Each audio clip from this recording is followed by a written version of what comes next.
മത്സ്യത്തൊഴിലാളികൾക്ക് വേണ്ടി മലപ്പുറം പൊന്നാനിയിൽ സർക്കാർ നിർമ്മിച്ചു നൽകിയ പുനർഗേഹം ഫ്ളാറ്റുകൾ അടിയന്തര അറ്റകുറ്റപ്പണികൾ വേണ്ട അവസ്ഥയിലാണ്.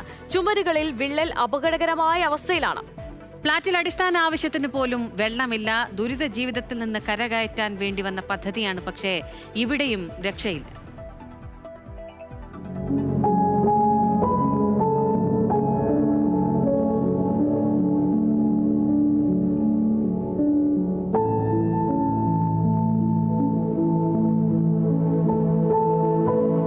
ആഞ്ഞടിക്കുന്ന തിരകളോട് മല്ലിട്ട് ജീവിതം ഒരു കരക്കടുപ്പിച്ചവരാണ്.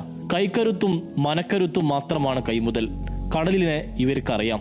കടൽ ചതിക്കില്ലെന്നും ഇവർ പറയും. പക്ഷേ ആ ഉറപ്പ് കയറിക്കിടക്കുന്ന കെട്ടിടത്തിൽ ഇവർക്കില്ല. മേൽക്കൂര വിണ്ടു നിൽക്കുന്ന ഈ കെട്ടിടത്തിലിരിക്കുമ്പോൾ ചങ്കിടിക്കുന്നുണ്ട്. ഏത് നിമിഷവും എന്തും സംഭവിക്കാം. നമുക്ക് ആൺകുട്ടികളില്ല, ഭർത്താക്കന്മാരില്ല, ആരും ഇല്ല. സ്വയം തടി ജീവിക്കാൻ 2000 ഉറുപ്പിക കിട്ടും പെൻഷന്. അത് നമ്മൾ സീരിയസ് അത് കണ്ടിച്ച് കാലൊക്കെ അങ്ങനെയൊക്കെ കഷ്ടപ്പെട്ടാണ്. പൈസ കൂടെ വീഴും. നമ്മളെ വിഷമാണ് പറഞ്ഞത്. ഇത് വെള്ളമില്ലാതെ നമ്മൾ അങ്ങനെ ജീവിക്കാൻ പറ്റും. വീടൊക്കെ വിള്ളൽ തുടങ്ങിയിരിക്കുന്നു. കുറെ വീണ്ടൊക്കെ വലിയ ഭാഗത്ത് പേടിയെ കിടക്കാൻ ഒറ്റപ്പെട്ട് കിടക്കണതും അല്ലേ. കടപ്പുറത്ത് നിന്ന് വന്നിട്ടേ ഇവിടെ നല്ല വട്ടത്തിന് വിളിച്ചു കൊടുത്തിട്ടില്ല.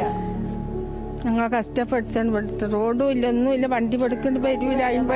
വാട്ടർ അതോറിറ്റി വഴി ലഭിക്കുന്ന വെള്ളം മാത്രമാണ് ആശ്രയം. വെള്ളം ഉപയോഗിച്ചതിന് ഭീമമായ ബില്ല് വേറെയും.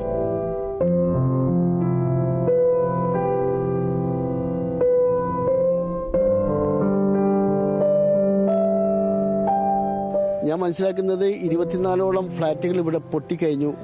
അത് താൽക്കാലികമായി സിമെന്റ് കൊണ്ടുവന്ന് വോട്ടടച്ചു. 3ാമത്തെ വോട്ടടക്കലാണ് ഇപ്പം നടത്തിക്കൊണ്ടിരിക്കുന്നത്. ഇവിടുത്തെ മത്സ്യത്തൊഴിലാളികളുടെ ഭൂമിയും വീടും സർക്കാർ ഏറ്റെടുക്കുകയും അതിന് ബദലായിട്ട് ഇവിടെ കൊടുത്തിട്ടുള്ള ഈ ഫ്ളാറ്റ് ഏത് സമയത്തും അപകടം സംഭവിക്കാവുന്ന തരത്തിലാണ് ഇത് നിർമ്മിക്കപ്പെട്ടിട്ടുള്ളത്. ലൈഫ് മിഷനിൽ വീട് കൊടുക്കുന്നത് 10 ലക്ഷം രൂപ സഹായത്തിലാണ്. സ്വന്തം ഭൂമി വിട്ടുകൊടുക്കുന്ന തീരദേശ മനുഷ്യർക്കും നൽകുന്നത് ഇതേ 10 ലക്ഷം. എത്ര ഭൂമിയുണ്ടെങ്കിലും അതിന്റെ ഉടമസ്ഥാവകാശം സർക്കാരിന് വിട്ടുകൊടുക്കുന്നവർക്ക് കിട്ടുന്നത് അത്രയും തുച്ഛമായ തുക. പദ്ധതികളിലെല്ലാം ഇതുപോലെ ഏറെ വിവേചനങ്ങളുണ്ട്.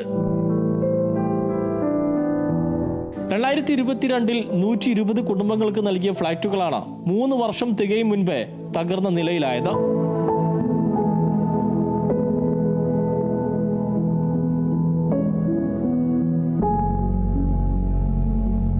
കാറ്റും മഴയും ശക്തമാകുമ്പോൾ ആദ്യം വർഷത്തിൽ 2 തവണ മാത്രമായിരുന്നു വീട്ടിൽ താമസിക്കാൻ ഇവർക്ക് ആശങ്ക. ഇപ്പോൾ 12 മാസവും ആശങ്കയോടെയാണ് ഈ ഫ്ളാറ്റിൽ കഴിയുന്നത്.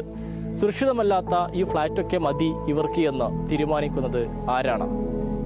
ഇവർക്കും ജീവിക്കണ്ടേ? മനുഷ്യരല്ലേ? വീഡിയോ ജേർണലിസ്റ്റ് സജി നിലമ്പൂരിനൊപ്പം Sameer Bin Kareem, big TV journalist, Tirur.